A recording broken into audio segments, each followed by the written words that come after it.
Hi hello నమస్తే welcome to YR TV. నేను రంజిత్. తెలంగాణ రాష్ట్ర వ్యాప్తంగా ఉన్న ఉద్యమకారులందరికీ అదేవిధంగా తెలంగాణ రాష్ట్ర యావత్తు సమాజానికి కూడా శుభోదయం. ఈరోజు ప్రధానంగా కూడా కొన్ని అంశాలను మనం చర్చించబోతున్నాం.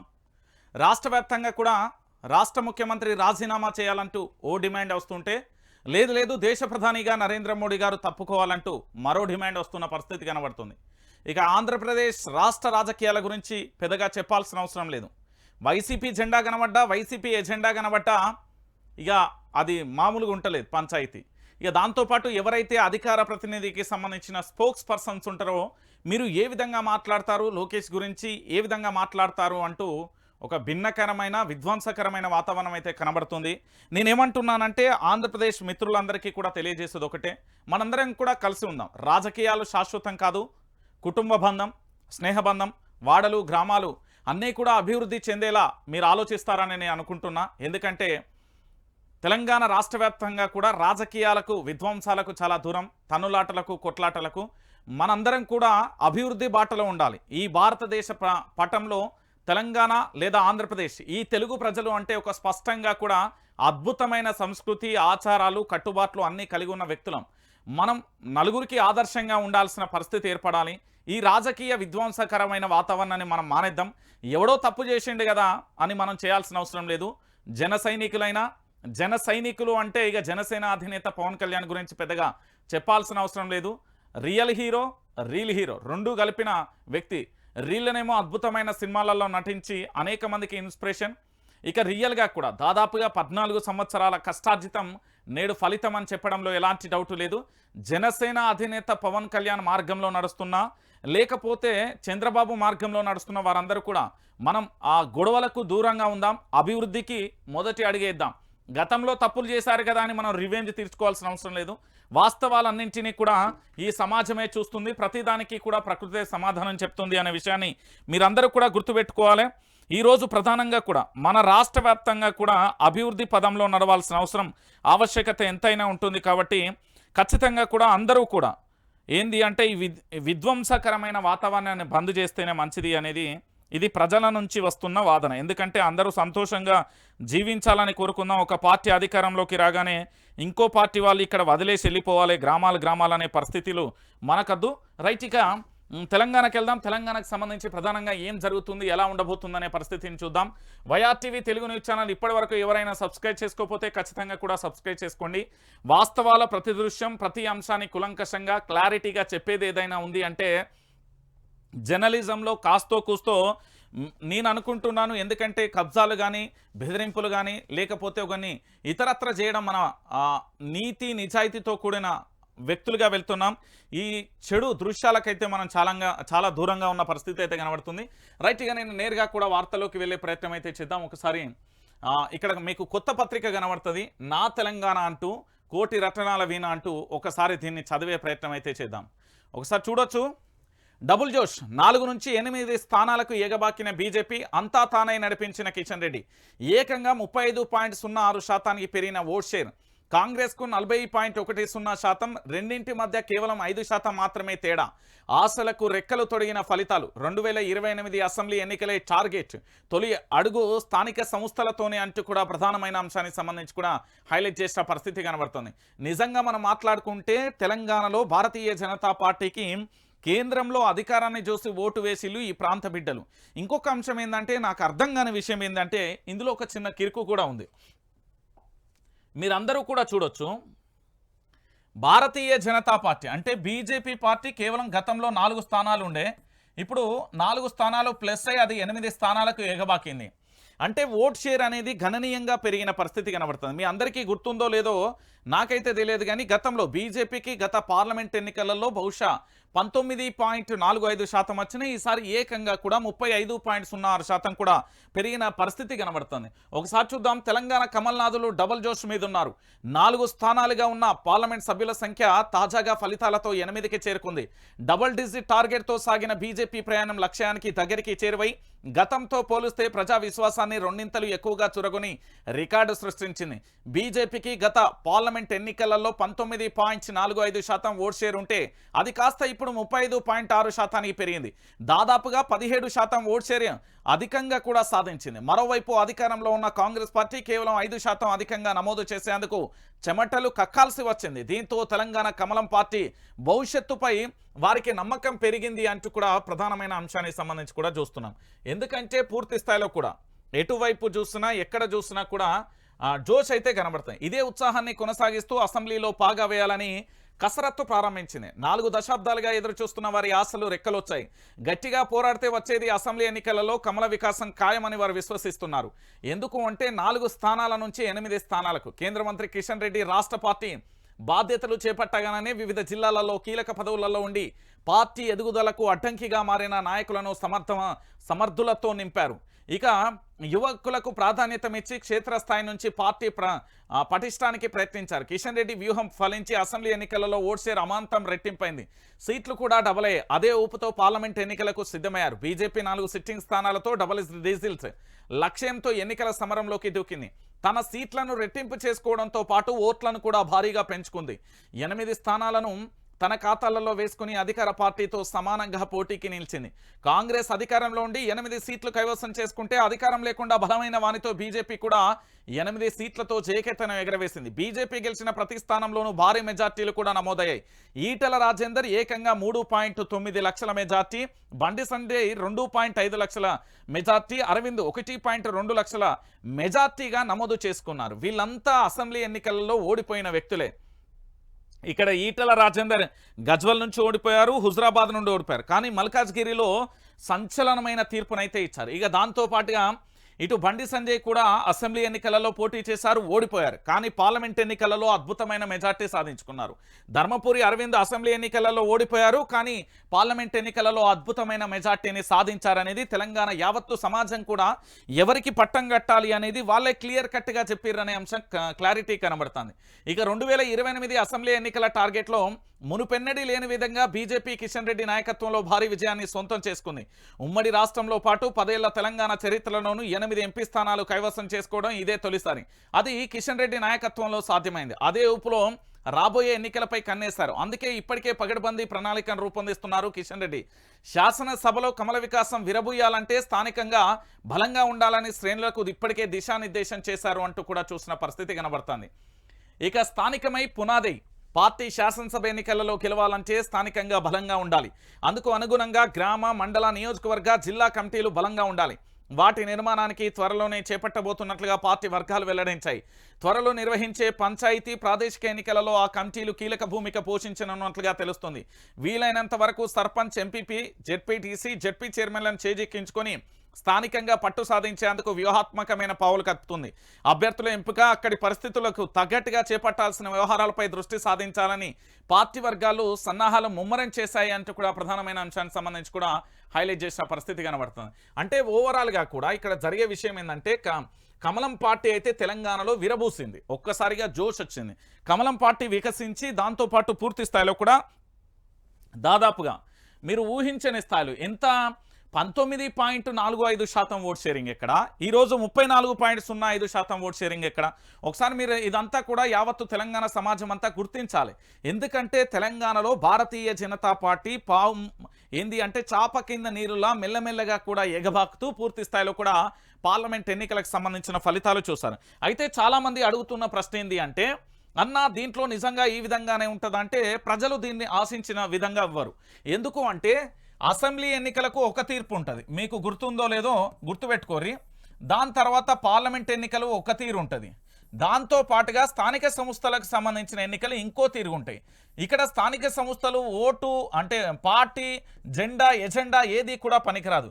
ఇక్కడ అభ్యర్థి వాళ్ళ యొక్క వ్యక్తిగత గుణాలు, ఆర్థిక స్తోమత గుర్తుకొస్తుంది. పార్లమెంట్ ఎన్నికలంటాలకు ఢిల్లీ స్థాయిలో ఆలోచిస్తారు, అంటే కేంద్రంలో అధికారంలోకి సంబంధించి. అసెంబ్లీ ఎన్నికలలో ఇక్కడ ప్రభుత్వం పరిపాలన మీద, దాంతో పాటుగా ఎమ్మెల్యేల యొక్క ప్రవర్తన, ముఖ్యమంత్రి కానీ ఆయా మంత్రులు కానీ ఏ విధంగా ప్రవర్తించిర్రో దాన్ని బట్టి ఇక్కడ ఎన్నికలు ఉంటాయి తప్ప మరో రకంగా ఉండే. ప్రతి ఎన్నికకు పొంతన లేకుంటుంటుంది. మరి ఈరోజు లక్షల మెజార్టీ వచ్చిన పార్లమెంటుకు సంబంధించిన భారతీయ జనతా పార్టీ సభ్యులు గత అసెంబ్లీ ఎన్నికలలో ఘోరమైన పరాభవాన్ని కూడా ఎదుర్కొన్నారు. డిపాజిట్లు రాని పరిస్థితి కూడా ఉన్నది. అంటే ప్రజల తీర్పు అనేది ఒకే తీరుగా ఉండదు అనేది చాలా క్లారిటీగా కూడా క్లియర్గా కూడా అర్థం చేసుకోవాలి యావత్తు తెలంగాణ సమాజం. ఇప్పటి వరకైతే డబల్ జోష్లో ఏది కమలం పార్టీ ఉంది అనేది గుర్తుపెట్టుకోర్రి. ఇక నిన్న మనందరం చూసిన విషయం, మీ అందరికీ తెలిసిన విషయం ఏది, ఎన్డీఏ ప్రధాని అభ్యర్థిగా మోదీ ఏకగ్రీవం. జూన్ 7న రాష్ట్రపతికి తీర్మానం అందజేత. మంత్రి పదవులపైన వహడివేడి చర్చ. రాజ్నాథ్ షా నడ్డాలకు బాధ్యతల అప్పగింత. నేడే బీజేపీ పార్లమెంటరీ సమావేశం. ప్రధాని అభ్యర్థి ఎన్నిక అంటూ కూడా చూడొచ్చు. మొత్తానికి ప్రధాని పదవికి మోదీ రాజీనామా చేశారు. అంతకుముందు ప్రధాని మోదీ మంత్రివర్గ సమావేశం ఏర్పాటు చేశారు. అక్కడి నుంచి నేరుగా వెళ్లి రాష్ట్రపతి ద్రౌపది ముర్ముతో భేటీ అయ్యారు. ప్రధాని తన పదవికి రాజీనామా సమర్పించారు. 17వ లోక్సభ రద్దు చేయాలని విజ్ఞప్తి చేశారు. రాష్ట్రపతి నరేంద్ర మోడీ రాజీనామాను కూడా రాష్ట్రపతి ఆమోదించారు. కొత్త ప్రభుత్వం ఏర్పడే వరకు ఆపద్ధర్మ ప్రధానిగా కొనసాగాలని కోరారు. ప్రస్తుత ప్రభుత్వానికి జూన్ 16తో గడువు ముగియనుంది. కొత్త ప్రభుత్వ ఏర్పాటుకు జూన్ 9న తేదీని ఖరారు చేస్తారు. ఏంది అంటే జూన్ 16తోని గడువు ముగుస్తుంది. జూన్ 9వ తారీఖున తేదీని ఖరారు చేయనట్లుగా సమాచారం. మోదీ మూడోసారి ప్రధానమంత్రి పదవి ప్రమాణ స్వీకారానికి ముహూర్తం ఖరారైనట్లుగా పార్టీ వర్గాలు వెల్లడించాయి. జూన్ 9న సాయంత్రం ఢిల్లీలోని కర్తవ్య పదవిలో ప్రమాణ స్వీకారోత్సవం జరగనున్నట్లుగా తెలుస్తుంది. ఈ కార్యక్రమంలో ఎన్డీఏ మిత్రపక్షాలు పలు రాష్ట్రాల ముఖ్యమంత్రులు కూడా పాల్గొంటారు అంటూ కూడా ప్రధానమైన అంశానికి సంబంధించి కూడా హైలైట్ చేసే పరిస్థితి కనబడుతుంది. సో మొత్తానికి మూడోసారి ముచ్చటగా ఈ దేశానికి ప్రధానమంత్రి నరేంద్ర మోడీ గారు ప్రధానమంత్రిగా ప్రమాణ స్వీకారం చేయబోతున్నారు. తన పదవికి రాజీనామా చేశారు. రాష్ట్రపతి ద్రౌపది ముర్ముకి అందజేశారు. కొత్తగా కూడా తన యొక్క ప్రయాణాన్ని కొనసాగించబోతున్నారు. కానీ 400 సీట్లు అనుకున్నారు. 300 సీట్లు కూడా రాని పరిస్థితి కనబడింది. అంటే ప్రజల తీర్పు ఈశాన్య దక్షిణాది ఇట్లా ఏముండదు. ఏంది అంటే మన వాళ్ళని హేళన చేసినప్పటికీ చేసినప్పటికీ కూడా దేశవ్యాప్తంగా కూడా ఎన్నికలు అనేది చాలా రసవత్తరంగా ఉంటాయి, గుర్తుపెట్టుకోవాలి. ఈరోజు ప్రధానంగా కూడా యావత్తు దేశం కూడా మార్పును కోరుకుంటూ కూడా ఫలితాలు ఇచ్చింది. ఎప్పుడు రాని కాంగ్రెస్ పార్టీకి పూర్తి స్థాయిలో కూడా డిఫరెంట్గా వచ్చిన పరిస్థితి అయితే మీరు అందరూ కూడా ఆలోచించాల్సిన విషయం కనబడుతుంది. ఇక దానితో పాటుగా మరో అంశం, ఒక్కసారి దీన్ని జూమ్ చేయి. ఒక్కసారి తెలంగాణ ప్రజలందరూ కూడా గుర్తుపెట్టుకోవాలి. ఇక్కడ ఏం కనబడుతుంది, హైదరాబాద్లో భారీ వర్షం, పలు మార్గాలలో ట్రాఫిక్ జామ్. గచ్చిబౌలి, ఖైరతాబాద్, మాదాపూర్ తదితర ప్రాంతాలలో వర్షం. ఇగో ఇక్కడ చూడురి, గచ్చిబౌలి, ఖైరతాబాద్, మాదాపూర్ తదితర ప్రాంతాలలో వర్షం. పలు చోట్ల రోడ్లపైకి పొంగి పొర్లుతున్న నీరు. Madhapur, KPHP, Jubilee Hills, hitech city మార్గాలలో భారీ ట్రాఫిక్ జామ్. అయితే ట్రాఫిక్ జాము వర్షం పడ్డప్పుడు సహజంగా రోడ్లపైకి నీళ్లు రావడం సర్వసాధారణం, కరెంటు పోవడం సర్వసాధారణం. దానితో పాటుగా కుండపోత వర్షంతో వాహనాలు కొట్టుకపోవడం సర్వసాధారణం. ఇది మనం ఎప్పటి నుండో అనుభవిస్తున్న చిత్ర విచిత్రమైన గాథ. దీని గురించి మనం ఎంత లోతుగా అధ్యయనం చేసినా, దీని గురించి మనం ఎంత తవ్వి తీసినా కూడా ఇక్కడ వాస్తవ కోణాలు మాత్రం తెలంగాణ యావత్తు సమాజం కూడా గుర్తుపెట్టాలి. నేనేమంటున్నానంటే ప్రభుత్వాలు మారుతున్నాయి. ఇక్కడ ఏంది అంటే కాంగ్రెస్ పార్టీ నుండి టీడీపీ నుండి కాంగ్రెస్ నుండి మళ్ళీ టీఆర్ఎస్ నుంచి మళ్ళీ ఇదే పార్టీ బీఆర్ఎస్ పేరు నామకరణం చేయలేదు. ఇప్పుడు కాంగ్రెస్ పార్టీ. మరి హైదరాబాద్ పరిస్థితి ఏందన్నా, ఎక్కడ వేసిన గుంగడి అక్కడే ఉన్నది. చీమంత ఏంది, అలుకు చల్లే వానబడ్డా కూడా ఇక్కడ వరద మోపవుతుంది.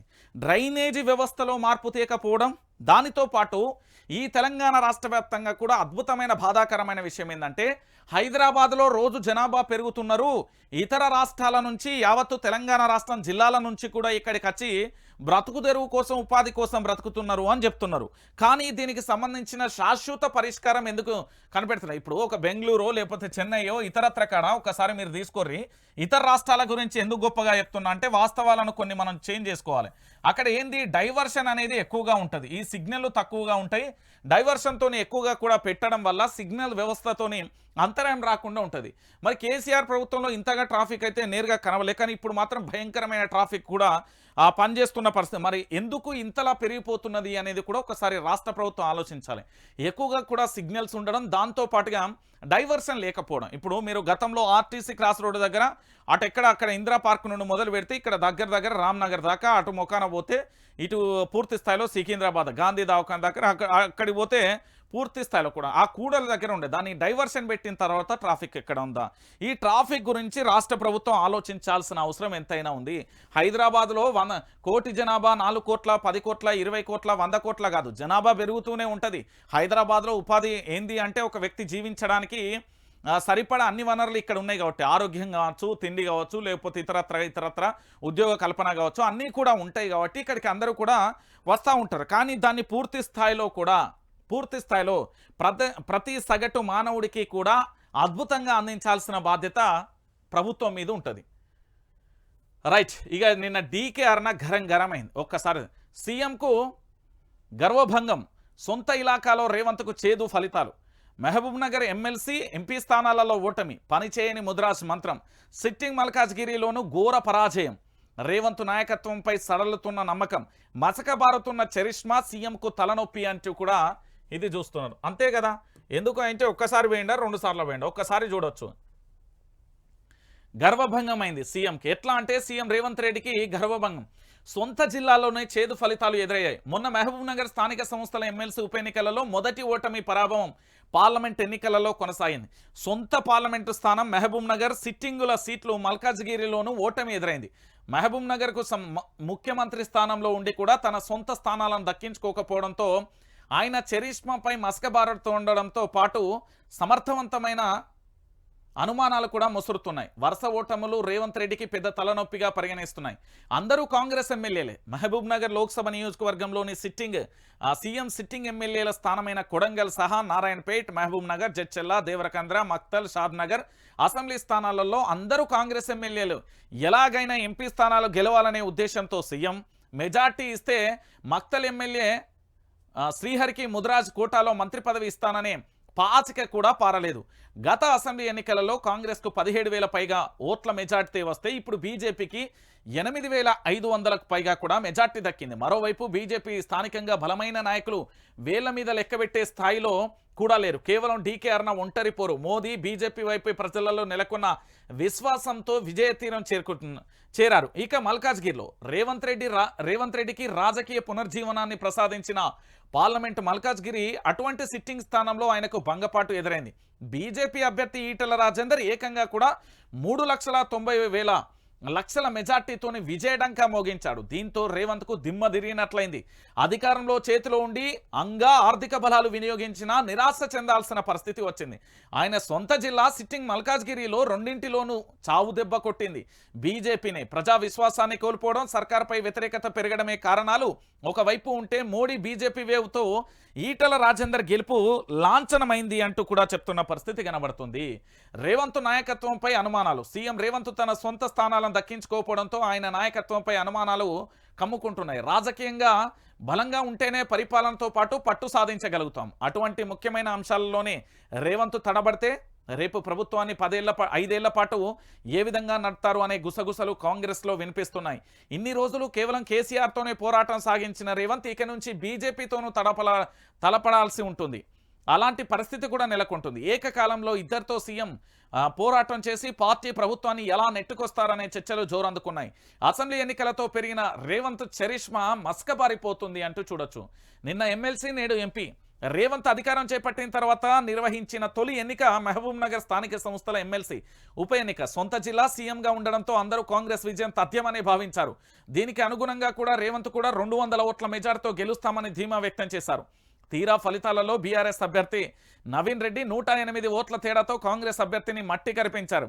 ఈ రిజల్ట్స్ వచ్చిన మరుసటి రోజే ఎంపీ ఎన్నికలలో తిరుగులేని దెబ్బ తగిలింది. ఎంతో ప్రతిష్టాత్మకంగా వంశీచందర్ రెడ్డి గెలుపు కోసం విస్తృతంగా ప్రచారం నిర్వహించారు. అయినా బీజేపీ అభ్యర్థి డీకే అరుణ గెలుపును అడ్డుకోలేకపోయారు. హోరాహోరీగా తలపడిన పోరులో డీకే అరుణ 4,500 ఓట్లతో విజయడంకా మోగించారు అంటూ కూడా చూడొచ్చు. డీకే అరుణను ఓడించడానికి శపథం చేసిండు. మన భాషలో చెప్పాలంటే నువ్వెంత అంటే నువ్వెంత అనుకునే పరిస్థితి వచ్చింది. కానీ డీకే అరుణ గతంలో పదవిలో ఉన్నప్పుడు కూడా ఇదే రేవంత్ రెడ్డి పోయి ఇద్దరు కూడా వాగ్వాదం చోటు చేసుకున్న పరిస్థితి కూడా కనబడ్డది. కానీ ఇప్పుడు డీకే అరుణను కనీసం ఏంది అంటే టచ్ చేయలేని పరిస్థితి. మన భాషలో చెప్పాలంటే డీకే అరుణ బ్రహ్మాండమైన మెజార్టీతో గెలిచిన పరిస్థితి కనబడ్డది. అంటే సీఎం సొంత జిల్లాలో తన సిట్టింగ్ స్థానాలే, మల్కాజ్గిరి కానీ మహబూబ్ నగర్ కానీ సిట్టింగ్ స్థానాలలో కూడా తన యొక్క ఏంది పూర్తి స్థాయిలో ఓటమిని అంగీకరించిందంటే ఒకసారి మీరే ఆలోచించాలి.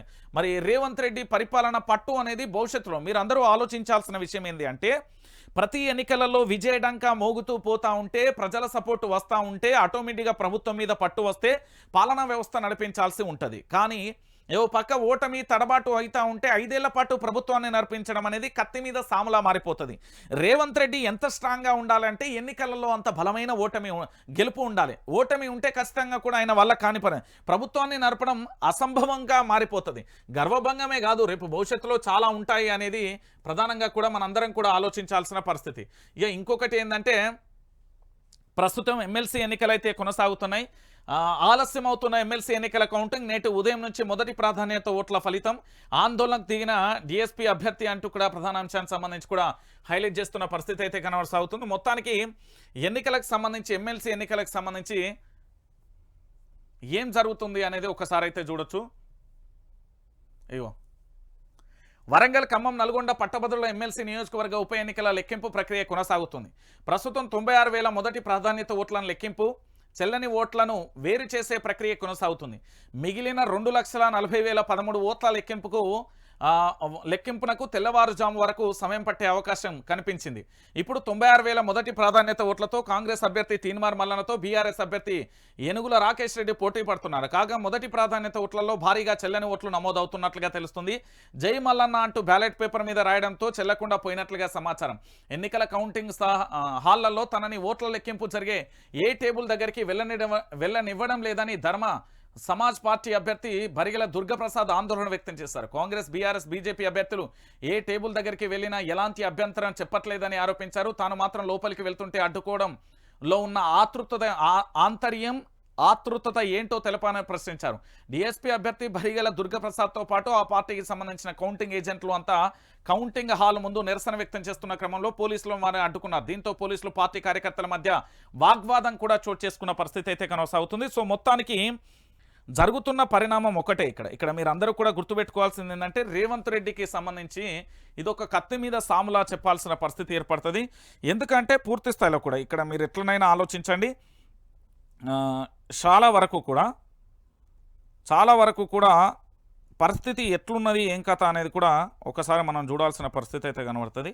ఎందుకంటే ఎన్నికల కౌంటింగ్కు సంబంధించిన ప్రచార సరళి కానీ దాంతోపాటుగా ఏం జరుగుతుంది అనేది కూడా ప్రధానంగా చూడాలి. ఇప్పుడు ప్రస్తుతం ఎమ్మెల్సీ ఎన్నికలకు సంబంధించి ప్రధానంగా కూడా జరుగుతున్న ఈ అంశం ఏంటంటే, ప్రధానంగా కూడా చూడొచ్చు ఇప్పటి వరకు పూర్తి స్థాయిలో ఏం జరుగుతుంది అంటే, మనం చూసిన ఈ అంశాలకు సంబంధించి ఎమ్మెల్సీ ఎన్నికలు అనేది ఇప్పుడు ప్రాధాన్యత సంతరించుకుంది. రాకేష్ రెడ్డి, తీన్మార్ మల్లన్న వర్సెస్గా కొనసాగుతుంది. వీళ్ళిద్దరిట్లో ఎవరి పోటీ ఇద్దరు కూడా హోరాహోరీగా జరుగుతున్నాయి. ప్రతి టేబుల్కు సంబంధించి దగ్గరికి వెళ్ళిన అంశానికి సంబంధించి ప్రధానంగా కూడా చర్చనీయాంశంగా కూడా మారుతున్న పరిస్థితి అయితే కొనసాగుతుంది. సో ఎవరు ఏంది అనేది కూడా మనం కొంతసేపు తర్వాత పూర్తి స్థాయిలో కూడా ఒకసారి చూసే ప్రయత్నం అయితే చేద్దాం. ఎందుకు అనేది కూడా ఒకసారి చూద్దాం. రైట్, దానికి సంబంధించి ఫోన్ అయితే లిఫ్ట్ చేస్తలే, మన సంబంధించిన మిత్రులకి కూడా మనం కాల్ చేసే ప్రయత్నం అయితే చేద్దాం. రైట్, ఇక నేను ఇంకొక అంశం కూడా చెప్తున్నా, మీ అందరికీ తెలిసిన విషయమే కానీ చెప్పాలి, ఖచ్చితంగా కూడా మనం చెప్పాలి. ఎందుకంటే ఈ ఎన్నికలలో జరిగిన ఒక దురదృష్టకరమైన సంఘటన ఏంది అనేది కూడా మనం చూడాల్సిన పరిస్థితి అయితే ఏర్పడుతుంది. సో నేను అందరికీ చెప్తా ఉన్నా, మిత్రులారా ఒకసారి మీరందరూ ఆలోచించాలి. ఇక్కడ రాజకీయాలు అనేది పక్కన పెడదాం, పరిపాలన వ్యవస్థ గురించి మాట్లాడదాం, అభివృద్ధి గురించి మాట్లాడదాం. ఓకే, రాజకీయాలు, ఎన్నికలు ప్రారంభం అయిపోయింది. బీఆర్ఎస్ ఓటమి, కాంగ్రెస్, బీజేపీ చెరికొని పంచుకోవడం, ఆ తర్వాత ప్రస్తుతానికి సంబంధించి ఏం జరుగుతుంది అనేది మనం చూస్తున్నాం. నేనేమంటున్నానంటే, మనం పూర్తిగా కూడా ఎన్నికలలో జరుగుతున్న ప్రతి అంశాన్ని కూడా మనం వివరించినాం. మొన్నటి వరకు విపక్షానికి ఒక స్ట్రాంగ్ బలమైన శక్తిని కూడా నేను అందించిన. ఎందుకంటే విపక్షం ఎంత స్ట్రాంగ్గా ఉంటే ప్రజలు అంత స్ట్రాంగ్గా ఉంటే పరిస్థితి కనబడుతుంది. సో మన ఛానల్ మీ అందరికీ కనబడుతున్నది కదా, ఇది వైఆర్టీవీ తెలుగు న్యూస్ ఛానల్. చాలా కష్టంతోని, ఎందుకు అంటే తెలంగాణ ప్రాంత బిడ్డకు నిజాలు నిర్భయంగా చెప్పాలి, వాస్తవాలను చెప్పాలి అనే కోణంతో ఏర్పాటు చేసిన ఈ ఛానల్లో ఏంది అంటే, పూర్తిగా యావత్తు తెలంగాణ సమాజంలో కొంతమంది దుష్టశక్తులు, కొంతమంది వ్యక్తులు కలిసి ఒక కుట్ర కోణాన్ని వన్నుతున్నారు. దాని దగ్గర పూర్తి సాక్ష్యాలు కూడా ఉన్నాయి. నేనేమంటున్నానంటే, ఇక్కడ ఎవరైనా సబ్స్క్రైబ్ చేసుకోండి. ఇంకొకటి ఏంటంటే, ఖచ్చితంగా కూడా ఇక్కడ లైక్ చేయండి. ఎందుకంటే రిపోర్ట్లు కొట్టే ప్రయత్నం చేస్తున్నారు కాబట్టి లైకులు చేస్తే ఖచ్చితంగా కూడా మనకు, మీరు ఛానల్ ఓపెన్ చేయగానే లైవ్ రాగానే ఫస్ట్ ఇక్కడ ఒక లైక్ చేసి సపోర్ట్ అనేది మీరు అందించాల్సిన బాధ్యత ఉంటుంది. రైట్, ఇంకా నేను మరొక పత్రికకు వెళ్తా, నమస్తే తెలంగాణకు సంబంధించి. మెట్రోకు పవర్ బ్రేక్. హైదరాబాద్లో బుధవారం కురిసిన భారీ వర్షానికి మెట్రో మార్గాలలో విద్యుత్ సరఫరాకు అంతరాయం ఏర్పడింది. దీంతో రైళ్లు కొద్దిసేపు నిలిచిపోవడంతో బోగీల డోర్లు, స్టేషన్ ఎగ్జిట్ గేట్లు తెరుచుకోపోవడంతో ప్రయాణికులు భయాందోళనకు గురైన పరిస్థితి అయితే కనబడుతుంది. అయితే చాలాసేపు వరకు కూడా దాదాపుగా కొన్ని నిమిషాల పాటు ఆగిపోయింది. కరెంటు రాకపోవడంతో లోపల ఉన్న ప్రయాణికులు కూడా ఉడకపోతకు ఉక్కిరి బిక్కిరయ్యారు. దాంతో ఎమర్జెన్సీ డోర్లు అయితే తెరుచుకున్న తర్వాత బయటికి వెళ్ళిపోయిన పరిస్థితి. మరి తెలంగాణలో అంటే దీన్నేమో ఎల్ఎన్టీ సంస్థనైతే ఏంది అంటే దానికి సంబంధించి సాంకేతికత అని కొంతమంది అంటున్నారు. కానీ క్లారిటీ ఏంటంటే విద్యుత్ అంతరాయంతోనే ఏర్పడింది అనేది మరి కొంతమంది అంటున్న పరిస్థితి. ఇక మీరు ఇటువైపు చూడొచ్చు. పెద్దపల్లి జిల్లా గోదావరికని శివార్లోని హిందూ శ్మశానక వాటిక కరెంటు కష్టాలకు నిలువెత్తు నిదర్శనంగా నిలుస్తుంది. కరెంటు లేక చీకట్లు తాండవిస్తున్నాయి. శ్మశాన వాటికలో మంగళవారం రాత్రి వాహన వెలుగులలో దహన సంస్కారాలు చేస్తున్న ఓ కుటుంబం అంటూ కూడా చెప్పొచ్చు. బీఆర్ఎస్ పార్టీ వచ్చిన తర్వాత ఈ హిందూ శ్మశాన వాటికలు ఏవైతే ఉన్నాయో వాటిని అద్భుతంగానైతే తీర్చిదిద్దులు. నాకు తెలిసి బీఆర్ఎస్ పార్టీ ఓటమికి ఇది ఒకటి అంకురార్పణ అయింది. ఇది మొదటి పిల్లర్ అయింది అనేది నేనైతే ఆశిస్తున్నా. ఏంది అంటే అభివృద్ధి మీద ఫోకస్ పెట్టాలి. ఇప్పుడు కరెంటు పోయింది, శ్మశాన వాటికి కూడా కరెంట్ ఇస్తామా అనే కోణంలో వస్తారు. మనం ఏంది అంటే ప్రజలకు అనుకూలంగా ఉన్న విషయాలను కూడా చూడాల్సిన పరిస్థితి ఏర్పడుతుంది. ఇక తెలంగాణలోనూ షిండే ప్రయోగం. ముఖ్యమంత్రి రేవంత్ రెడ్డి అనుమానం. ఉగాది పచ్చళ్ళ లోక్సభ ఫలితాలు. మేము ఆశించిన స్థాయిలో సీట్లు రాలేదు. మల్కాజ్గిరిలో ఓడినా కంటోన్మెంట్లో గెలిచాం. ఓటమికి నాదే బాధ్యత. గెలుపు కూడా పార్టీ ఆదేశిస్తే బాబు ప్రమాణ స్వీకారానికి వెళ్తా. ఇక్కడ ఏంది ఎన్డీఏ కూటమికి సంబంధించి అరే మీకు చెప్పాలి కదా. అసలు విషయం ఏంది అంటే తెలంగాణ ప్రాంత బిడ్డలు కూడా ఆలోచించాల్సిన విషయం ఏంది అంటే ఇదే మన ఉన్నాడుగా పెద్ద మనిషి రేవంత్ రెడ్డి. దానికంటే ముందు నారా చంద్రబాబు నాయుడు గారు, టీడీపీ అధినేత, ప్రస్తుతం కాబోయే ముఖ్యమంత్రి గారు. ఎన్డీఏ తన మీద పూర్తి స్థాయిలో అక్రమ కేసులు బనాయించిందని, సిబిఐ లాంటి సంస్థలు బనాయించిందని ఒక ట్వీట్కు సంబంధించి మీకు చూపెడతా.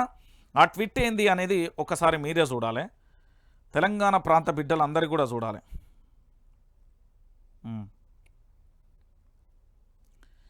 మోదీపై చంద్రబాబు విమర్శలు. ఓల్డ్ ట్వీట్ను షేర్ చేశారు. ఏంది టీడీపీ చీఫ్ చంద్రబాబు ఓల్డ్ ట్వీట్ను రాజకీయ విమర్శలకు సంబంధించి అందరం కూడా గుర్తు చేద్దాం. దేశంలోని ప్రతిష్టాత్మకమైన సంస్థలను మోదీ క్రమపద్ధతిలో ధ్వంసం చేశారు. బీజేపీ ప్రభుత్వ పాలనలో ప్రజాస్వామ్యంపై దాడి జరిగింది. సిబిఐ నుంచి ఆర్బీఐ వరకు ఎన్నికల కమిషన్ వంటి రాజ్యాంగ సంస్థలను కూడా విడిచిపెట్టలేదు. ఏపీలో నిష్పక్షపాతంగా ఎన్నికలు నిర్వహించడంలో ఈసీ వైఫల్యమైందని 2019లో నారా చంద్రబాబు నాయుడు గారు ట్వీట్ చేసిర్రు అంటే ఈరోజు అదే ఎన్డీఏ కూటమిలో భాగస్వామిగా నారా చంద్రబాబు నాయుడు గారు ఉన్నారు. అంటే రాజకీయం అధికారం ముఖ్యం అనేది ఇక్కడ క్లారిటీగా కూడా మీరు అందరూ గుర్తుపెట్టుకోవాలి. ఇప్పుడు చంద్రబాబు నాయుడు గారు కాబోయే తెలంగాణ కాదు ఆంధ్రప్రదేశ్ రాష్ట్ర ముఖ్యమంత్రి, ఓకే యాక్సెప్టెడ్.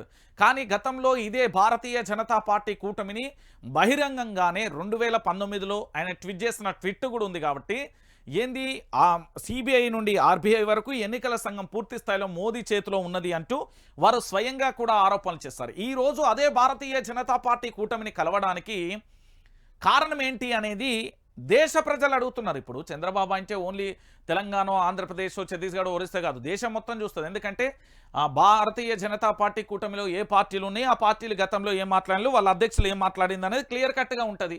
ఇప్పుడు ఆయన భారతీయ జనతా పార్టీ సపోర్టరు, ఈయననేమో ఎవరు పార్టీ ఆదేశిస్తే పోతాడట. అంటే రాజకీయం అనేది ఈ పార్టీ స్వయంగా నిర్ణయాలు తీసుకోవాలంటే ఖచ్చితంగా కూడా ఢిల్లీ నుంచి ఆదేశాలు వస్తేనే మాత్రమే తీసుకుంటారా అనేది క్వశ్చన్ మార్క్. ఇక కాంగ్రెస్ అధిష్టానం నిన్న సీరియస్ అయింది. సెంట్రల్ నుంచి ఘోరంగా తెలంగాణ కాంగ్రెస్కు సుక్కలు చూపెట్టింది. ఎట్లా అంటే కాంగ్రెస్ అధిష్టానం సీరియస్. 64 మంది ఎమ్మెల్యేలు ఉంటే 8 ఎంపీ సీట్ల 8 మంది ఎమ్మెల్యేలు ఉన్న బీజేపీకి ఎలా 6 నెలల్లో ఇంత వ్యతిరేకత ఎందుకు ఇలా తప్పెవరిది, ఎక్కడ జరిగింది? దీపాదాస్ మున్షికి నివేదిక కోరిన ఏఐసీసీ అభ్యర్థుల ఎంపిక సరిగ్గా జరగలేదన్న పార్టీ నేతలు అంటూ కూడా చెప్పిన పరిస్థితి కనబడ్డది. అర్థమైందా రాజా? చెప్పలే ప్రజలలో. ఇప్పుడు సెంట్రల్ మొత్తం వీళ్ళను పూర్తి స్థాయిలో ప్రతిదీ కూడా చూస్తున్న పరిస్థితి కనబడుతుంది. ఒకసారి చూడురి. కాంగ్రెస్ అధిష్టానం సీరియస్ 64 మంది ఎమ్మెల్యేలు ఉంటే 8 ఎంపీ సీట్ల దీపాదాస్ మున్షిని నివేదిక కోరిన ఏఐసీసీ. ఏం జరిగింది? తెలంగాణలో అధికారంలోకి వచ్చిన 6 నెలలు కాలేదు, పార్లమెంట్ ఎన్నికలలో ఫలితాలు ఈ విధంగా వచ్చాయి. 64 మంది ఎమ్మెల్యేలు ఉన్న కాంగ్రెస్ 8 సీట్లను గెలిస్తే 8 ఎమ్మెల్యేలు ఉన్న బీజేపీ 8 ఎంపీ సీట్లను ఎట్లా గెలుచుకుంది? తప్పు ఎక్కడ జరిగిందని కాంగ్రెస్ అధిష్టానం పీసీసీ నాయకత్వాన్ని నిలదీసినట్టుగా తెలుస్తుంది. దీనిపై వెంటనే నివేదిక ఇవ్వాలని రాష్ట్ర వ్యవహారాల ఇన్ఛార్జ్ దీపాదాస్ మున్షిని అధిష్టానం ఆదేశించినట్లుగా పార్టీ వర్గాలు పేర్కొన్నాయి. తెలంగాణలో కనీసం 12 స్థానాలు గెలుస్తామని అంచనా వేస్తే 8 సీట్లు గెలవడమేంటని అధిష్టానం ఆగ్రహం వ్యక్తం చేసినట్లుగా ఈ వర్గాల సమాచారం. అధికారంలోకి వచ్చి 6 నెలలైనా కాకుండా ప్రజలలో వ్యతిరేకత వచ్చిందా లేక ఇతర కారణాలు ఏమైనా ఉన్నాయా? అన్ని కోణాల నుంచి నివేదిక ఇవ్వాలని పార్టీ జాతీయ ప్రధాన కార్యదర్శి కేసీ వేణుగోపాల్ కోరినట్లుగా తెలుస్తుంది. కేరళ నుంచి ఎంపీగా పోటీ చేసి గెలిచిన కేసీ వేణుగోపాల్ మంగళవారం అక్కడి నుంచి ఫోన్లో రాష్ట్ర పార్టీ ముఖ్య నేతలతో మాట్లాడినట్లుగా సమాచారం. మహబూబ్ నగర్ పార్లమెంట్ నియోజకవర్గ పరిధిలో 7 ఎమ్మెల్యేలే ఉన్నప్పటికీ సీఎం సొంత జిల్లా అయినప్పటికీ పార్టీ అభ్యర్థి ఓడిపోవడం ఏంది తనను విస్మయానికి గురి చేసిందని ఆయన అన్నట్లుగా పూర్తిగా సమాచారం అయితే అందుతుంది. అసహనం కూడా వ్యక్తం చేశారు. ఇటు మరోవైపు ఎంపీకి సంబంధించిన సీటు మల్కాజ్గిరి మనదే కదా, ఈ మల్కాజ్గిరి సీటుకు సంబంధించి ఏ విధంగా ఓడిపోయారంటూ కూడా ప్రధాన అంశానికి సంబంధించి కూడా హైలైట్ చేసింది. ఇక దీంతో పాటు ఇక్కడ ఒకసారి చూడొచ్చు, జూమ్ చేయ అభ్యర్థుల ఎంపిక సరిగ్గా లేదని, అభ్యర్థుల ఎంపిక సరిగ్గా జరగకపోవడం వల్లనే చేవెళ్ళ, మల్కాజ్గిరి, సికింద్రాబాద్, కరీంనగర్ లో పార్టీ ఓడిపోయిందని నాయకులు అధిష్టానం దృష్టికి తీసుకెళ్లినట్లుగా చెప్తుంది. దీనిపై నివేదిక అందాక స్వయంగా సమీక్షిస్తామని కేసీ వేణుగోపాల్ చెప్పినట్లుగా తెలుస్తుంది. కాంగ్రెస్ ఎక్కువ సీట్లు గెలవకపోవడానికి బీఆర్ఎస్ ఓటు బ్యాంకు బీజేపీకి మళ్లడమే కారణమని పీసీసీ అధినేత సీఎం రేవంత్ రెడ్డి అధిష్టానానికి సంజాయిషి ఇచ్చినట్లుగా చెప్తున్నారు. కాంగ్రెస్కు అసెంబ్లీ ఎన్నికల కంటే పార్లమెంట్ ఎన్నికలలో పెరిగిన అప్పటికీ బీఆర్ఎస్ ఓటు బ్యాంకు బీజేపీకి మళ్ళడం వల్లనే ఆశించిన ఫలితాలు లేకపోయాయని చెప్పారు. అసలు బీఆర్ఎస్కు బీజేపీ ఓటు బ్యాంక్ అనేది పోలేదు.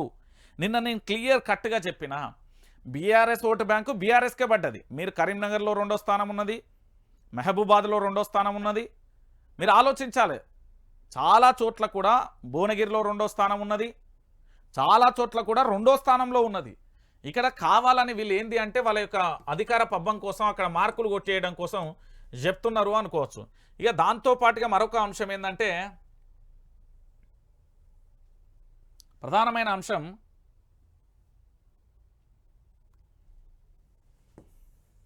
కూటమిలో లేకుంటే ఎదురీతే ఒంటరి పోరులో వెనకబడ్డ ప్రాంతీయ శక్తులు లోక్సభ ప్రాతినిధ్యం కోల్పోయిన బీఎస్పీ, బీజేడీ, బీఆర్ఎస్, ఏఐడిఎంకే ప్రాంతీయ ఆకాంక్షలకు తీవ్ర విఘాతం. కాంగ్రెస్కు 11 రాష్ట్రాలలో ప్రాతినిధ్యం నిల్లంటూ కూడా చెప్పిన పరిస్థితి కనబడుతుంది.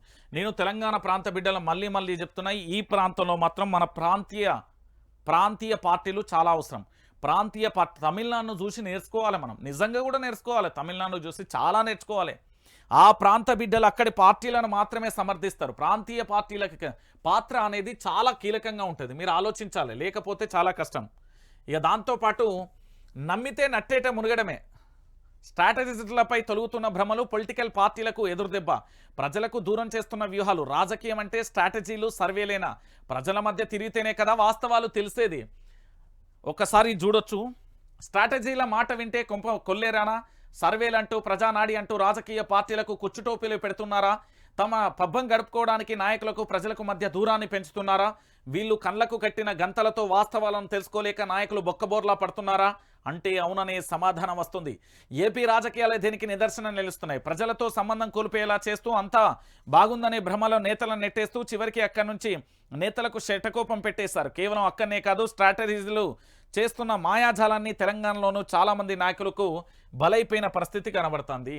తెలుగు రాష్ట్రాలలో స్ట్రాటజీల జమానా మొదలైనప్పటి నుంచి కోట్ల రూపాయల వ్యాపారం జరుగుతుంది. ఇది బిజినెస్గా మారాక గల్లీకో స్ట్రాటజీ పుట్టుకొస్తున్నాడు. వీళ్ళ నమ్ముకొని ఫీల్డ్లో ఏం జరుగుతుందో తెలుసుకోకుండా నష్టపోతున్నారు ఎంతోమంది.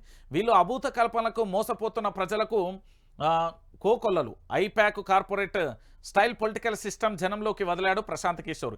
ఈయన ప్రచార శైలి మోడీని మొదటిసారి ప్రధానిని చేయడంలో ఎంతోగానో ఉపయోగపడింది. ఆ తర్వాత ఏపీలోనూ, బెంగాల్లోనూ, తమిళనాడులోనూ సీఎం పీఠంపై కూర్చోబెట్టడంలో పీకే కీలక పాత్ర పోషించాడు అనడంలో ఏమాత్రం అతిశయోక్తి లేదు. ఇప్పుడు ఏపీ విషయానికి వస్తే అదే ఐప్యాక్ సంస్థ ప్రశాంత్ కిషోర్ ఇప్పుడు ఆ సంస్థలో లేడు. తద్వారా మరోసారి అధికారంలోకి వద్దామనుకున్న వైసీపీ అధినేత ఆ సంస్థ సర్వేలు వ్యూహరచన పూర్తిగా నమ్మి ఇవాళ కోలుకోలేని దెబ్బ పడింది అంటూ కూడా ప్రధాన అంశానికి సంబంధించి కూడా హైలైట్ చేసిన పరిస్థితి. నేనేమంటున్నానంటే ఎన్నికటి ఇవన్నీ లేవు. అక్కడ నేతలకు సంబంధించి వ్యక్తులను చూసేది, వాళ్ళు చేసిన అభివృద్ధి చూసేది, ప్రజల మధ్య ఎట్లుండేదో చూసేది, వాళ్లకు నేతలకు లీడరు ప్రజలకు మధ్య సామాన్యుడికి లీడర్ ఎంత దగ్గర ఉన్నాడో చూసేది. గది మాత్రమే పనికి వచ్చేది. కానీ ఇవాళ ఈ స్ట్రాటజీలు కొత్తనే ఇది ఒక లంగ వ్యాపారం నన్ను అడుగుతుంది. దీనివల్ల ఉపయోగాలు ఏమీ లేదు. కాలుకు దెబ్బ మోకాలుకు చిప్ప అన్నట్టుగానే ఉంటుంది. కాబట్టి ప్రజలందరూ ఈ స్ట్రాటజీలను నమ్మి లీడర్లు ముఖ్యంగా మీరు మోసపోకండి. మీకున్న పైసలన్నీ వీడికి బొయ్యకుర్రి ఇలాంటి స్ట్రాటజీ సంస్థలను మీరు నమ్మకండి. మీరు ప్రజలతో ఎంత మమేకమై ఉంటే సామాన్యుడికి లీడర్ ఎంత దగ్గర ఉంటే అంత మంచిది. ఫంక్షనో సచ్చిన కాడికో సావు కాడికో ఏదన్నా జరిగితే పోతే మంచిగా చూసుకుంటారు. సావులు లేకుండా చూసుకోవాలి నియోజకవర్గాన్ని. నల్గొండ ఎండిపోతుందా? కేంద్రంలో మోదీ, ఏపీలో చంద్రబాబు. కృష్ణా జలాల పంపకాలలో రాష్ట్రానికి ఎసరు పెడతారా? 2014లో 7 మండలాలను గుంజుకున్న చంద్రబాబు ఇప్పుడు కృష్ణా జలాలను లాక్కుంటున్నారన్న చర్చ. ప్రాంత ప్రయోజనాలపై కొట్లాడే నాయకత్వం ఏది? జాతీయ పార్టీల చేతులలో తెలంగాణ. స్థానిక అంశాలను వీళ్లకు పడతాయా? ఢిల్లీలలో మన గొంతుక వినిపించగలరా? నల్గొండ గొంతుకను తడపగలరా అంటూ కూడా చూడొచ్చు. నల్గొండకు కృష్ణా నీళ్లు ఎంత ముఖ్యమో కొత్తగా చెప్పాల్సిన పని లేదు. ఫ్లోరోసిస్ ప్రభావిత ప్రాంతంగా ఎంతోమంది బాధితులున్న నేలగా సాగునీటికి ఈ ప్రాంతానికి కృష్ణా నీళ్ల జలాలే ప్రధానం. తలాపున కృష్ణా నీళ్లు ప్రవహిస్తున్నా వినియోగించుకోలేని దుస్థితి. వలసల పాలకుల చేతిలో మోసపోతున్న జిల్లా. ఈ పరిస్థితులలో కృష్ణా జలాల పంపకాలలో రాష్ట్ర వాటాను తేల్చడం అనేది చాలా ముఖ్యం. రాష్ట్ర ప్రభుత్వానికి తక్షణ కర్తవ్యం కూడా. కేంద్రంలో మోదీ సర్కార్ మూడోసారి రావడం, పొరుగు రాష్ట్రాలలో టీడీపీ కూటమి అధికారంలోకి రావడంతో అసలు నీళ్ల సమస్య ఎలా పరిష్కారం అవుతుంది అనే భయంలో ఉన్న పరిస్థితి. ఎన్నికల సందడి ముగిసింది. కేంద్రంలో 5 ఏళ్ల తర్వాత సంకీర్ణ ప్రభుత్వం కొలువుదీరుతుంది. ఈ నేపథ్యంలో రాష్ట్రంలో ఆసక్తికరమైన చర్చ జరుగుతుంది. రాష్ట్రం తరపున మాట్లాడే గొంతుకలు ఏవన్న ప్రశ్నను పలువురు లేవనెత్తుతున్నారు. ముఖ్యంగా కృష్ణా జలాలపై మాట్లాడేది ఎవరనేది ప్రధాన ప్రశ్నగా మారింది. ఈ ఆందోళన వెనుక 2014 నాటి అనుభవం ఉంది. నాడు ఏపీలో అధికారం చేపట్టిన చంద్రబాబు తనకున్న మేనేజ్మెంట్ స్కిల్తో ఒక ఆర్డినెన్స్ ద్వారా 7 మండలాలను తెలంగాణ నుంచి గుంజుకున్నారు. ఇప్పుడు కూడా ఆయన అక్కడే అధికారంలోకి వచ్చారు. అందులోనూ కింగ్ మేకర్ అయ్యారు. బలంగా కేంద్రంలో చక్రం తిప్పేలా ఉన్న చంద్రబాబు కృష్ణా జలాలను తరలిపోతాయన్న ఆందోళన తెలంగాణ ప్రజలలో నెలకొంది. నల్గొండకు ప్రాణధారమైన కృష్ణా నీళ్లను అటు మళ్లించకపోతే మన పరిస్థితి ఏంటన్న చర్చ కూడా కొనసాగుతుంది. ఏమవుతుంది? మనం ఊకుంటామా? ఎక్కడైనా చర్చ కొనసాగితే ఆగుతుందా? తెలంగాణ రాష్ట్ర వ్యాప్తంగా మనం ఊకునే పరిస్థితి ఉంటుందా? ఒకసారి మీరు అందరూ కూడా ఆలోచించాల్సిన పరిస్థితి. నేను మళ్ళీ చెప్తా ఉన్నా, నల్గొండకు సంబంధించి ఫ్లోరైసిస్ బాధితులతోని ఏ విధంగా ఉండే మిత్రుడు కుమారస్వామి లేడు. ఆయన ఫ్లోరోసిస్ సంఘానికి అధ్యక్షుడు. ఎంత ఘోరమైన పరిస్థితి ఉంది ఏంది అనేది కూడా మనం చూసాం. ఈరోజు అలాంటి పరిస్థితి లేకుండా ఉండాలి అంటే మన ప్రాంతంలో మన పార్టీ రావాలి, కానీ జాతీయ పార్టీ తెచ్చుకున్నాం. ఏమైందిగా? సంకీర్ణ ప్రభుత్వం అయితే కొలువు తీరబోతుంది. మనకు మొండి చేస్తుంది. నీళ్ళ మీద మళ్ళీ పోరాటం. నీళ్లు నిధులు నియామకాలు అన్నాం కదా, ఇప్పుడు మళ్ళీ పంచాయతీ షురు అవుతుంది. మీరే చూడరు. ఇక దాంతోపాటుగా మరో అంశాన్ని కూడా చూడొచ్చు. ఇగో రేవంత్ రెడ్డి రాజీనామా చేయాలి, కాంగ్రెస్ ఓటమికి బాధ్యత వహించాలి, ఫలితాలే రెఫరెండం అన్నారు. నాపై ఎన్నో కుట్రలు చేశారు, రేవంత్ రెడ్డి పైన గెలిచాను. డీకే అరుణ సంచలన వ్యాఖ్యలు. ఏమని చెప్పింది నేను చెప్పలే. రేవంత్ రెడ్డి మీద గెలిచింది డీకే అరుణ. పొల్లు ఇక మామూలుగా లేదు అసలు. సోనియా పుట్టినరోజు, తెలంగాణ తల్లి ఉత్సవం. సీఎం మరో సంచలన నిర్ణయం. సీఎం రేవంత్ మరో సంచలన నిర్ణయం తీసుకున్నారు. ఇక నుండి కాంగ్రెస్ అగ్రనేత సోనియా గాంధీ పుట్టినరోజున డిసెంబర్ 9న తెలంగాణ తల్లి ఉత్సవం జరపాలని నిర్ణయం తీసుకున్నట్లుగా తెలుస్తుంది. డిసెంబర్ 9న సెక్రటరియట్లో తెలంగాణ తల్లి విగ్రహాన్ని ఆవిష్కరించడానికి సోనియా గాంధీని ఆహ్వానిస్తామని చెప్పారు. సీఎం తీసుకున్న ఈ నిర్ణయంపై తెలంగాణ వాదులు, ప్రజలు కూడా మండిపడుతున్నారు. చూద్దాం, తెలంగాణ తల్లికి సంబంధించి విగ్రహం సోనియా గాంధీ రూపంలో ఉంటుందా, మరి వాళ్ళ కుటుంబం ఎట్లుంటుంది, ఏ విధంగా కొత్త రూపం అయితే వస్తుంది, దాన్ని అయితే మనం వేచి చూద్దాం. ఏం జరుగుతుంది, ఎట్లుంటుంది అనేది కూడా మనం వేచి చూడాల్సిన పరిస్థితి. ఇంకా బూడిదైన బీఆర్ఎస్ మళ్ళీ పుట్టే ఛాన్స్ లేదు. బీజేపీని గెలిపించేందుకు గులాబీ నాయకుల ఆత్మ బలిదానం, అవయవదానం అంటూ రేవంత్ రెడ్డి అన్నాడు. ఏం లేదు, దిశ పేపర్ ఇది ఏంది అంటే పూర్తి స్థాయిలో రేవంత్ రెడ్డిని జాకీ పెట్టి లేపడానికి మాత్రమే తీసుకొచ్చే పరిస్థితి ఎత్తది. అంతే మించి మీరు నమ్మాల్సిన అవసరం లేదు. అది ప్రాంతీయ పార్టీ, 24 సంవత్సరాలు ప్రయాణం కొనసాగింది. దాన్ని ఎవడు ఏం పీకలేరు. పార్టీ అది. కేంద్ర కేబినెట్లోకి 2 తెలంగాణకు ఈసారి మరింత ప్రయారిటీ. ఏపీ నుంచి 3కి అవకాశం. తెలుగు రాష్ట్రాలకు కేంద్రంలో ప్రాధాన్యత. ఢిల్లీ వేదికగా ప్రాథమిక స్థాయిలో చర్చ. 9న కొలువుదీరనున్న కేంద్ర ప్రభుత్వం ఏ పదవి ఇచ్చినా నిర్వర్తిస్తాం. మంత్రి పదవి కోసం లాబింగ్ చేయను. డీకే అరుణ. రేవంత్ ఒళ్ళు దగ్గర పెట్టుకో, దమ్ముంటే 25 రోజులలో కేసీఆర్ హరీష్ను అరెస్టు చేయి. రఘునందన్ రావు. మల్కాజ్గిరి సీటుపై రేవంత్ విర్రవీగాడు. మహబూబ్ నగర్ ఆయన సొంత జిల్లా అన్నాడు. అయినా ప్రజలు గట్టి బుద్ధి చెప్పారు ఈటల అంటూ కూడా చెప్పిన పరిస్థితి కనబడుతుంది. ఇక క్యాబినెట్కు సంబంధించి ఇప్పుడు గెలిచిన వాళ్ళు ఎవరైతే 8 మంది ఉన్నారో 8 మందికి సంబంధించి అందరూ కూడా ప్రయత్నం చేస్తున్నారు. ఫైనల్గా ఏం జరుగుతుంది ఏం కథ అనేది కూడా మనం వేచి చూడాల్సిన పరిస్థితి. మరి ఎవరెవరికి ఇస్తారు? ఈటల రాజేందర్కి ఇస్తారా, లేకపోతే ధర్మపురి అరవింద్కి ఇస్తారా, కిషన్ రెడ్డి మళ్ళొక్కసారి కొనసాగుతారా, డీకే అరుణాస్తారా, ఈటల రాజేందర్ వస్తారా, ఈ పదవులు అనేది ఎటుపోతాయి అనేది కూడా మనం వేచి చూడాల్సిన పరిస్థితి కనబడుతుంది. ఇక దాంతోపాటుగా టీడీపీపై చంద్రబాబు ఫోకస్. రాష్ట్ర వ్యాప్తంగా పార్టీ పునర్నిర్మాణంపై దృష్టి. ఏపీలో ప్రభుత్వ ఏర్పాటు తర్వాత ఇక్కడ రివ్యూ. యూత్కు స్టేట్ చీఫ్ బాధ్యతలు, అనుబంధ కమిటీల నియామకం, స్థానిక ఎన్నికలలో పోటీకి సమాయత్తం, బీఆర్ఎస్ స్థానం భర్తీ చేసేలా ప్లాన్. తెలంగాణ గవర్నర్తో చంద్రబాబు భేటీ. ఢిల్లీలోని తెలంగాణ భవన్ శబరి బ్లాక్లో ఇద్దరి మధ్య అరగంట పాటు సమావేశం జరిగింది. ఏపీలో మెజార్టీ సీట్లు సాధించి ప్రభుత్వ ఏర్పాటుకు సిద్ధమైన టీడీపీ అధినేత చంద్రబాబు తెలంగాణలో పార్టీ నిర్మాణంపై ఫోకస్ పెట్టినట్లుగా పార్టీ క్యాడర్లో చర్చ జరుగుతుంది. ఈ నెల 12న చంద్రబాబు సీఎంగా ప్రమాణ స్వీకారం చేయనున్నారు. అనంతరం తెలంగాణ నేతలతో రివ్యూ నిర్వహించనున్నట్లుగా తెలిసింది. కాగా 5 రోజుల క్రితం చంద్రబాబు టీడీపీ నేతలతో హైదరాబాద్లోని ఆయన నివాసంలో ప్రత్యేక భేటీ నిర్వహించారు. ఇక్కడ రాజకీయ పరిస్థితులపై ఆరా తీశారు. ఏ నియోజకవర్గంలో బలంగా ఉన్నామనే వివరాలను కూడా తెలుసుకున్నారు. మొత్తానికి తెలంగాణపై మరొకసారి అయితే గురువెట్టిలు. పూర్తి స్థాయిలో కూడా ఏం జరిగింది అంటే తెలంగాణలో తెలుగుదేశం పార్టీని మళ్ళొక్కసారి పునరావృతం రాబోతున్నది, పూర్వ రోజులు రాబోతున్నాయనే చర్చ అయితే కొనసాగుతుంది. ఎందుకంటే ఇక్కడ పూర్తిగా కూడా రేవంత్ ఆధ్వర్యంలో బీఆర్ఎస్ పార్టీ దెబ్బపడితే మరొకసారి అదే బీఆర్ఎస్ పార్టీ నుండి టీడీపీకి దెబ్బపడితే మళ్ళీ ఇప్పుడు బీఆర్ఎస్ దెబ్బతోని మళ్ళీ టీడీపీ నిర్మాణానికి దిశగా కూడా అడుగులు వేస్తున్నది. ఖచ్చితంగా కూడా తెలంగాణ గవర్నర్తో దాదాపుగా 40 నిమిషాలు 30 నిమిషాలు మాట్లాడినట్టుగా కూడా సమాచారం. తెలంగాణ గవర్నర్తో భేటీ కావడానికి కారణం ఏంటి, ఇక్కడ సపోర్ట్ ఏ విధంగా ఉండబోతుంది, ఎట్లా ఉండబోతుంది అనేది కూడా మనమైతే వేచి చూడాల్సిన పరిస్థితి అయితే కొనసాగుతుంది.